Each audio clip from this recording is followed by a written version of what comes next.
ఇల్లు బాగుంటే మా అమ్మ కూడా బలుపులా ఉంటాయమ్మా. ఏమంటా ఏమైందమ్మా? మమ్మల్ని ఎవ్వరు ఏమలేదు పోయి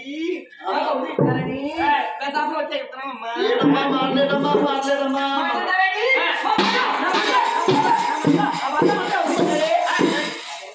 అమ్మా అమ్మా మామరారా ఏ నా చిన్న కొడుకు కొట్టాడా? పిల్లలు కానీ సరిపోదమ్మా. నువ్వు వంద పిల్లలు పెట్టి పంచిగా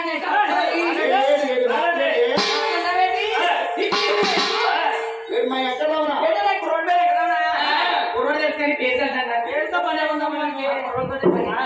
ఎక్కడ తెలుగులోకి నిలికెళ్ళామమ్మా. తెలుగులోకి ఎక్కతే ఈ తెలుగు పడుకున్నాడే ఊడిపోతాడా మా పండుగలు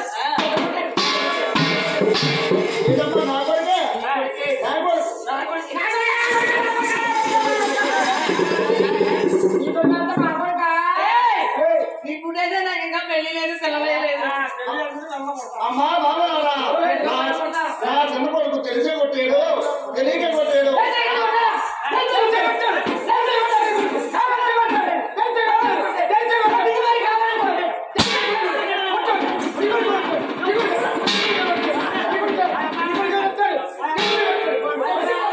అమ్మా అమ్మా బాబా నా చిన్న కొడుకు తెలిసే కొట్టాడు తెలియక కొట్టాడు.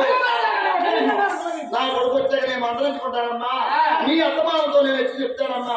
మీరు కొత్త బాంధవాళ్ళు పొందుతానమ్మా. కొత్త బాంధవాళ్ళు అంటే పోయి కొత్త బాంధవాళ్ళు ఎవరు పొందించండి సమాధానం ఎప్పుడు? అమ్మా చేతిమాయి ఉన్నాడని చెప్పు. బొలుగులు పోయి అంటే 60 రూపాయలు ఎత్తి బొలుగులు కొని తెచ్చానమ్మా. 6 నెలల కిందట 60 రూపాయలు తిని 600 వడ్డీ అయిందమ్మా. ఆ వడ్డీ లేదు అసలు లేదు. పింఛనమంటారా ఇక ఇక్కడ రోజు పాలు డబ్బులు ఇవ్వాలంటే 1500. 3 నెలలు 9 నెలలు అవుతుంది.